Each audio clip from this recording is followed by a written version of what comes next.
School trip. आयु बस में बैठा बस यही सोच रहा था कि वो पहाड़ कैसे होंगे।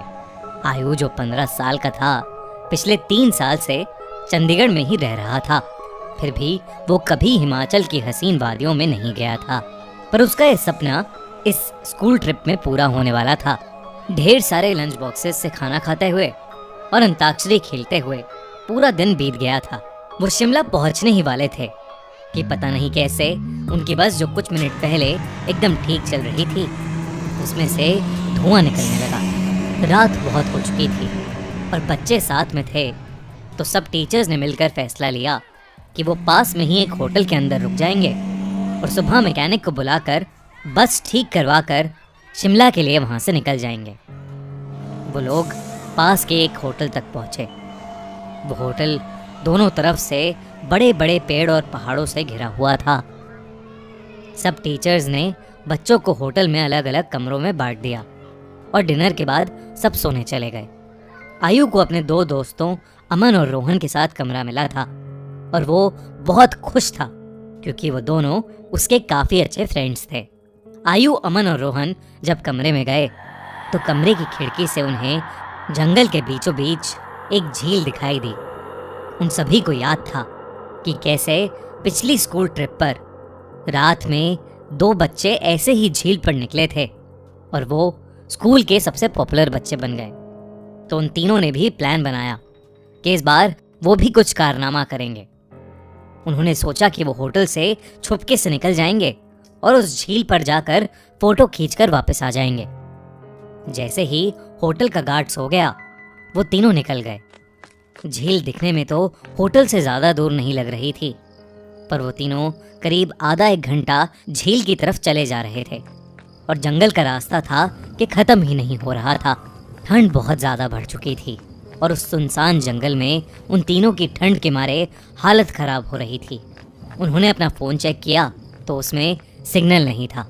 तब उन्हें लगा कि उन्हें झील का प्लान कैंसिल करके वापस होटल चले जाना चाहिए। अपने फ़ोन की फ्लैशलाइट के सहारे वो वापस होटल का रास्ता ढूंढने लगे। रास्ता ढूंढते ढूंढते अमन और आयु, जो रोहन के थोड़ा आगे चल रहे थे, जब पीछे मुड़े तो उन्होंने देखा कि रोहन वहाँ था ही नहीं। तभी उन्हें अपने पास में से किसी के भागने की आवाज़ आई।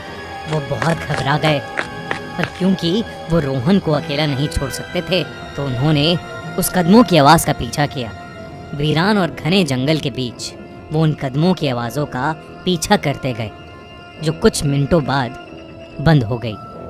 रोहन उनको अभी तक नहीं दिखा था और अमन और आयु अब बहुत ज़्यादा डरने लगे थे। लेकिन तभी उन्हें ऐसी आवाज़ आई कि मानो कोई ज़मीन खोद रहा था। वो धीरे धीरे उस आवाज़ के पास गए और झाड़ियों के पीछे से उन्होंने देखा कि और कोई नहीं बल्कि रोहन ही जंगल में एक गड्ढा खोद रहा था। उन्होंने डर के मारे रोहन को पुकारा।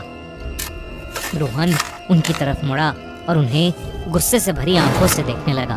उसकी आंखें एकदम काली पड़ चुकी थीं, जैसे किसी ने उसके अंदर से आंखें ही निकाल ली हों। अमन रोहन के पास गया और उसने रोहन के कंधे पर हाथ रख के उससे पूछा कि उसे क्या हुआ है।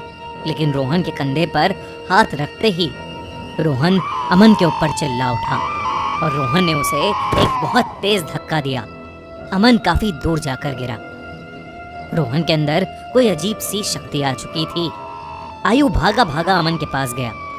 रोहन अब आयु की तरफ आगे बढ़ने लगा, पर जैसे ही वो आयु के पास आया, रोहन को अजीब से दौरे पड़ने लगे और वो बेहोश हो गया। आयु उसको होश में लाने की कोशिश करने लगा और जैसे ही रोहन होश में आया, उसने अमन की तरफ देखा और जोर जोर से चिल्लाते हुए कहने लगा, वो अमन के अंदर है।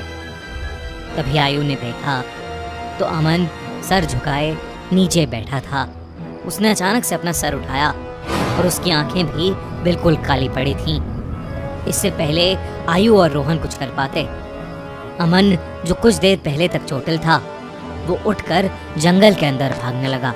रोहन और आयु ने उसका पीछा किया और फोन की फ्लैशलाइट में देखा कि अमन एक खंडर की तरफ भाग रहा था। करीब जाकर उन्हें दिखा कि वो खंडर दरअसल में एक बहुत पुराना घर था जिसे देखकर ऐसा लग रहा था कि वहां सालों से किसी इंसान ने कदम भी नहीं रखा था।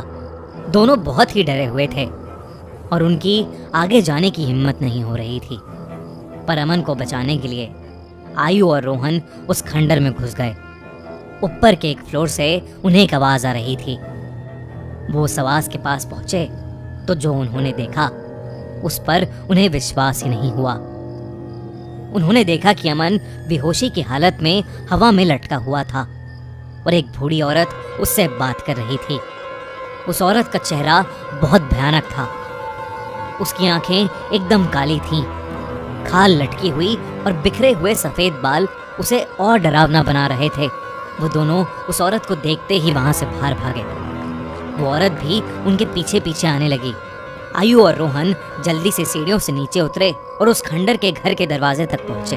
उन्होंने जब मुड़कर एक बार पीछे देखा तो वो बूढ़ी औरत किसी कीड़े की तरह रेंगती हुई सीढ़ियों से उतर रही थी और उनके पास ही आ रही थी। वो किसी तरह वहां से निकलकर जंगल की ओर भागे और भागते चले गए। भागते भागते उन्हें पता नहीं चला कि कब वो उस झील के पास आ गए थे, जिस झील की तलाश में वो होटल के बाहर निकले थे। रोहन और आयु दोनों भागते भागते उस झील के अंदर गिर पड़े और डूबने लगे। उन्हें ऐसा लग रहा था कि जैसे कोई उन्हें अंदर खींच रहा हो। आयु किसी तरह झील से बाहर आ गया, पर उसकी आंखों के सामने रोहन झील में डूब गया और वो कुछ भी नहीं कर सका। आयु ये सब देखकर इतना घबरा गया कि उसे चक्कर आने लगे और वो वहीं बेहोश होकर गिर पड़ा। आयु की जब सुबह आंख खुली तो वो उसी होटल के कमरे में था। वो भागकर बाहर गया तो बाहर पुलिस की बहुत सी टीम्स थीं और जमीन पर सफेद चद्दर में लिपटी हुई रोहन और अमन की लाश पड़ी थी। पुलिस ने तो इसे मर्डर घोषित कर दिया था, पर आसपास के रहने वालों ने बताया कि कई साल पहले उस जंगल में एक बूढ़ी औरत रहती थी। वहां उसका एक घर था। सभी से अलग वो औरत चैन से रहती थी। पर एक रोज उसके घर को कब्जाने के लिए पास के गांव के कुछ लोगों ने उसके साथ बदसलूकी की और उसे मारकर उस झील में फेंक दिया। तब से कोई भी इंसान रात में जंगल की ओर या उस झील के पास नहीं जाता। कहते हैं कि उस बूढ़ी औरत की आत्मा अभी भी वहां अपने बदले के लिए भटकती है। काश ये बात इन तीनों दोस्तों को पता होती तो शायद आज आयु के साथ साथ रोहन और अमन भी जिंदा होते।